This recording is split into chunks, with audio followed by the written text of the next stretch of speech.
Welcome to the Wiser Wealth Management Roundtable. We believe the best financial advice is always conflict-free. I'm your host, Casey Smith, guiding you to financial freedom. My co-hosts, Brad Lyons and Matthews Barnett. Hey, guys. Hi, Casey. How's it going? So this is our first Zoom recording. We had to quarantine me this week. So hopefully we get through this with one quick shot, and there's not a whole lot of editing involved, but we'll see. Our first Zoom is that we list a first. Another first in the year of 2020. I'm surprised it took this long, though. I feel like everyone else was having to do this months ago, and somehow we just managed to do this at hopefully the end of this COVID period, although it's probably more in the middle of it. This podcast is the year-end financial checkup. And we call it year end because there's certain things you probably should do at the year end by December 31st, as opposed to waiting into the new year. I think when I think of planning, I think year end planning mostly evolves around anything to do with the tax return, because you can't change most things after December 31st. Beginning of the year is typically more about budgets and savings rates and maybe some portfolio allocations, obviously, but there's a lot of things that have a time stamp now. One of those would be our charitable giving. Yeah, well, around the holidays right now and Christmas time, everybody's charitably inclined and looking to give. There's some options that can really help you out planning wise. Usually during this time of the year, you're able to gift cash to certain charities. And receive a 60% deduction of your adjusted gross income. With the CARES Act and for 2020, you're actually able to receive 100% of adjusted gross income for that. And that's for just cash distributions. For appreciated securities, you still get the 30% AGI deduction. And that's if you're actually itemizing deductions. A few years ago, they increased the standard deduction. So a lot of individuals don't even itemize deductions anymore. But if you were, there's planning opportunities for that.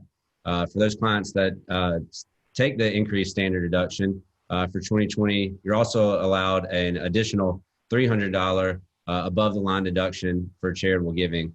So you'd write a $300 check or give $300 in cash and save the receipt to a certain charity, and you would get the $300 deduction above the line. So if I'm understanding this correctly, our standard deduction's $24,800 a year for a married couple. Right. If you don't have enough deductions to get above that number, then you're not going to itemize your tax return. So if you wrote a check for $3,000, you may not be able to deduct that on your tax return because you didn't get above the standard deduction. Right. The advantage to you is you can write a check for $300 this year and get the deduction, where in prior years you could not do that. And that's this year only. That's correct. That's a CARES Act, as well as if you were itemizing, you get the increased amount this year as well. So this is a 2020 CARES Act deal. They're trying to put a little more money back into the consumers' pockets. And then if you were itemizing, so you're above the $24,800 deduction, then essentially in that category, you could write off 60% of whatever your highest tax bracket was. So a $50,000 donation would equate to roughly $12,000, or I think it's like $12,800 deduction on the tax return. Not the full 50, but you are getting reduced income tax because of that. Right. Okay. And that's how they usually would occur. And then, like I said, for this year, it's actually the 100%. So, if you have some charities that are really top of mind, this would be the year to actually give as much as you're capable of and really would like to. And in the end, that's why they're doing it. They know that people need help. And in my opinion, the best people to help locally are the people who are on the ground locally, not the federal government. We don't need more government programs. We need more people locally looking out for the people around them. Our last podcast with Christy Betts is a great example of that. Our podcast earlier this year with Orrin Checkmate Hudson is another perfect example of that, of local people running nonprofits. 100% of your money goes goes to the cause and allows a lot of people in need to be helped. And $300 may not sound like a lot, but when it's a very efficient charity, such as the two you mentioned, that $300 is the difference between rent 1 month or food, 1 month, or fixing the car to go get a job 1 month. I just saw a post on Facebook from Christy. Someone needed $233 to have their car repaired so they continue to get to work. Mm-hmm. So that $300 would go a long ways. Absolutely. And they're a 501c3, so you can't give it to someone who's not a charitable organization in order to get the deduction. There is the option of donating stock as well, Matthews. I know you probably want to talk about that. That's right. You could, if it wasn't cash, you're able to gift appreciated securities. It's a little less, so you'll get a deduction up to 30% of your AGI. That currently remains unchanged, but that is always an option where you could gift appreciated securities. Out of your IRA, if you're 59 and a half, there are also some options where you could gift to a charity out of the IRA. And if you're 72 and a half or 70 and a half, and this year 72, for RMDs, you could do what's called a charitable distribution, or QCD. We're able to utilize your RMD and give that to a charity. It satisfies your RMD requirements, but you're not going to pay income taxes on the distribution. And there's no required RMDs this year, but that's a great technique for future years too, obviously. Correct. HSA deductions, right? We can still give there, or it's not right, really. Yeah, if it's not a charitable giving distribution, to yourself for the future. Right, you could still do your own contributions. HSAs, you get the deduction on. It's got triple taxation benefits, so you get the deduction on your contribution. It goes tax free. Then we pull out the funds eventually for qualified expenses. It's tax free as well. So there's some good benefits to that in the future, but also right now with the deductions, go ahead and increase those deductions. You can contribute up to $7,100 this year as a family, or $3,550 as an individual. So there are a lot of good options there, or with 401k contributions, pre-tax contributing into a 401k traditional or maybe an IRA. Yeah, with the 401k part, if you're working for an employer, you have very limited time as far as how many payrolls are left at this point. But for our entrepreneurs, people working for themselves, no employees, a solo 401k, you still have the opportunity to funding that to the max, which theoretically could go up to $57,000. If you're over age of 50, it could be a little higher than that. But that's a great opportunity if you've had a good year. Some of our client base have great years, and others are probably having some of the worst years they've had in a long time. It just depends on what industry you're in and how you've been. If you're not able to increase that to the max, you can always just increase a little bit more to make sure you're getting your company match fully. Some people only do a couple percentage points and they realize they're actually not getting the full match. So at least making sure that you're getting the full match from your company with your contributions. All right, so that's number one on our list is charitable giving. Number two on our list actually has, there's not a deadline for it necessarily, but rebalancing the portfolios. Looking at the market, we've had great returns this year. There are some lagging asset classes. There's some lagging stocks, obviously. But as a whole, it's been a great year. I think we're up over 17% year to date, somewhere in there in the S&P. Yeah, ironically, it's, with everything that's happened, it's ending up to be a pretty good year in the market. And history will show it being a very strange year. Quite often people will look at their portfolios at year end. So it's very timely now to talk about it being last month of the year. I think most people will start out with the idea of having a certain amount in stocks and a certain amount of bonds so that they create their own little risk reward ratio within their portfolio. When you have appreciated assets such as equities this year growing at a faster rate than your fixed income or your bond investments, if you look closely at your portfolio, investors might find that they're more in equities than they had thought they would be at this time. As an asset management firm managing assets for individuals, we keep very close tabs on our asset allocation. Other investors may need to take a close look at their allocation and look at the percentages that they might be comfortable with. Let's take an example of a 60% equity portfolio and a 40% fixed income portfolio. throughout the year, if the equities have grown greater than or at a faster rate than the bonds have, they may find themselves at 70% in equities and 30% in fixed income. As an investor, that's great. That's what you hope for.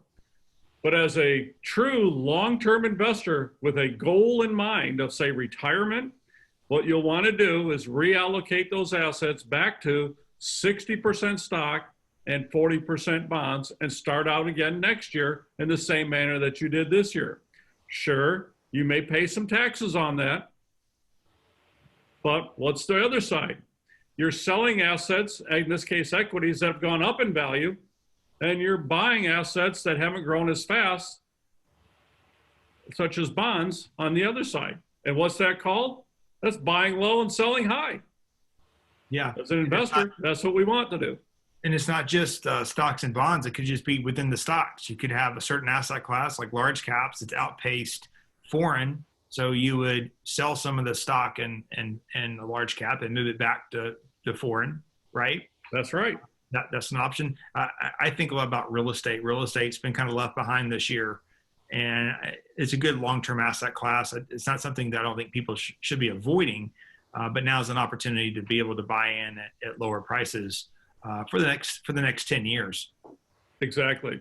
You're buying low. When the values are low, you're taking advantage of that. There are dislocations in the marketplace, it's referred to as. So it's an opportunity to take a look at your portfolio right now. And if you've got growth stock versus value has lagged growth this year. That's another opportunity. You're basically taking off the Apples and the Microsofts, you're shaving off some earnings, and you're moving them back into the Cokes and the Pepsis and the more the Southern companies, the more quiet stock sitting in the background, which still have a long ways to run. Good quality companies will continue to grow, albeit at different rates. Yeah. Okay. Well, let's talk about portfolio tax efficiency too. If you're going to be in there to rebalance and the portfolio, we got to think about what are we invested in. If we're in a brokerage account and we own a large cap mutual fund, that fund manager has been buying and selling all throughout this volatile year. And those capital gains get passed directly to the investor. Even if you just bought it in November, you're going to pay the capital gains for the entire year, even though you didn't own it the entire year. Now, to be clear, this is what the fund manager is doing, not what you're doing as an individual. Right. If you bought it and you sold it, when you refer to tax efficiency, you're referring to your ability to control the taxable outcome in that time period. Correct. So it might be time, if your portfolio is a little aged, or maybe it's being run by a firm that still thinks it's 1980, it might be time to start looking at some of those mutual funds and converting those toward exchange-traded funds, ETFs.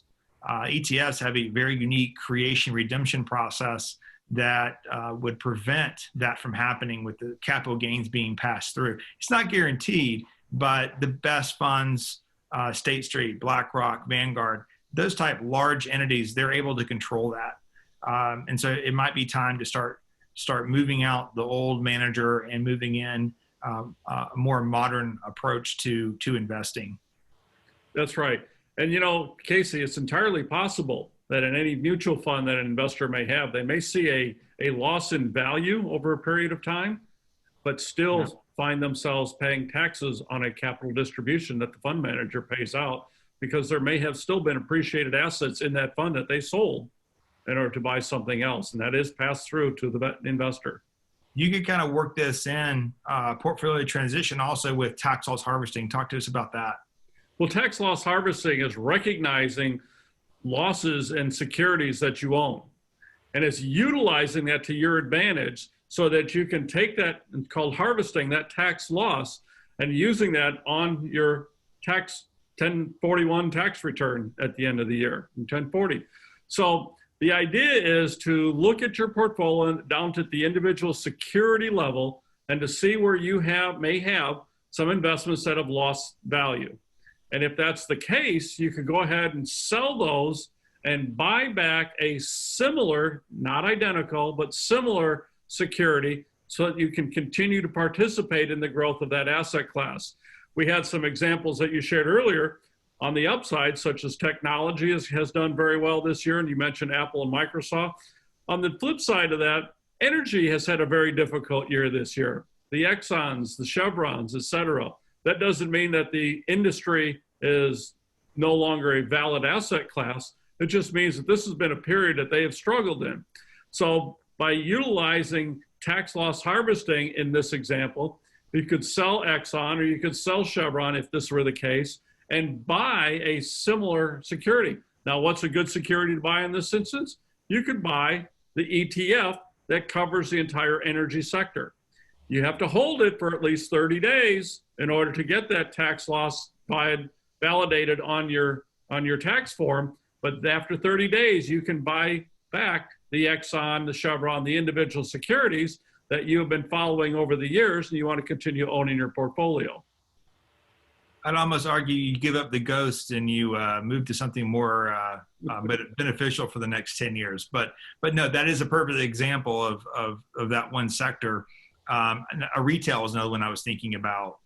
If you had a retail stock, maybe you buy the retail ETF while you take a loss in that particular retail. Although a lot of the big box retailers are actually faring okay. They've kind of been favored, in this whole COVID thing. It's more the small, untraded small business owner that's taken the brunt of the COVID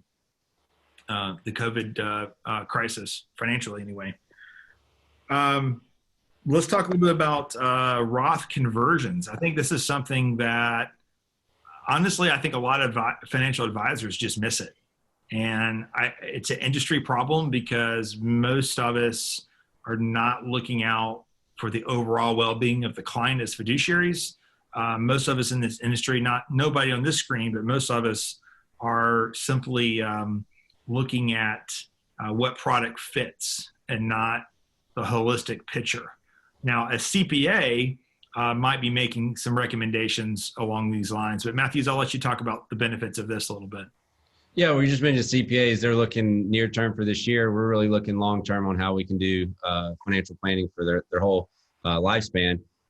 There's some options with Roth conversions where you would convert, let's say, traditional IRA into a Roth IRA. The amounts are going to depend on kind of your goals and your tax situation, but it's about managing those tax brackets and really figuring out the amounts that you're going to convert over either lump sum or annually in different distributions. The reason to do that is although you might pay taxes up front on the transfer, in the future, the Roth grows tax-free, and you're actually able to withdraw those distributions in the future tax-free. So you're taking that tax hit up front in order for tax-deferred growth in the future. You can get real aggressive with this based off of where you think tax rates are going to be in the future, but there's a sweet spot here. My vision for this is someone who's just stopped working, they're not taking Social Security yet, and they have an IRA, and they're living off of maybe brokerage money or savings for the next year or two before they transition into Social Security and transition into maybe IRA withdrawals. But if you have zero income as a married couple, zero earned income, I should say, as a married couple, you can go up to 80,000 plus. You get your standard deduction, right? So you can probably get a little more aggressive with it at the 12% bracket. So you pay 12% on that conversion, where in the future, once the RMD kicks in, there's no way you're going to be paying 12%. I don't care whose tax code it is. Right. Well, you just mentioned RMD. Last year with the Secure Act, they passed the 10-year distribution rule. So for non-spousal beneficiaries, you actually have to distribute the whole IRA within 10 years. After someone's death, right. Correct, non-spousal, right. Yeah. So if this is a legacy planning vehicle, right. So this is a legacy planning vehicle. A Roth is a lot more beneficial because that's passing tax-free, and there's no rules on when they would have to take distributions or RMDs, and they wouldn't be taxable the same. So this is actually it's a new thing that happened since 2019, but this provides more benefit to the Roth conversions. Yeah, and that's a very good point. So you're doing it for estate planning reasons, and you're doing it if you're in this sweet spot I described. You're doing it because this is the lowest tax bracket you'll ever be in, going forward. And there's quite a few people like that. There aren't a whole lot of pensions left anymore. So we're seeing less of those. And Social Security is not always fully taxable to a certain point. So even if you're on taking Social Security already, you still have a little window where you can convert IRA to Roth. That's something that we go through one client at a time and analyze their situation, because we know our clients and their situations. That's something you can do for yourself as well if you're not a client of the firm and you're listening to this. For the younger ones that aren't nearing retirement too, a lot of times we're making recommendations on Roth contributions or traditional or a mix of that in order to plan for the future. So not the last minute planning before retirement, but go ahead and planning while they're younger in order to manage that. Yeah, we see that in our planning. This is different from Roth conversion, but a lot of people are just put money into their 401k pre-tax, where for young people, there's a huge benefit to, I like to see half pre-tax, half post-tax, especially above household income above $150,000. But there's some great opportunities there, and we see it in our planning. The probability of success is higher if you have Roth contributions going forward, not taking the full deduction today, but getting tax-free money in the future. So that's another reason the focus on that conversion is how can I create a tax-free bucket down the road along with my income, my taxable money, and then I have my emergency savings, and I might have a brokerage account on top of that. So good point. All right, gentlemen, enjoyed the conversation. The year-end tax analysis or year-end financial checkup is now complete, and I'm decorated for Christmas back here. I don't know what's going on with you guys. You guys got some work here, Casey. All right, see you next time. Thank you.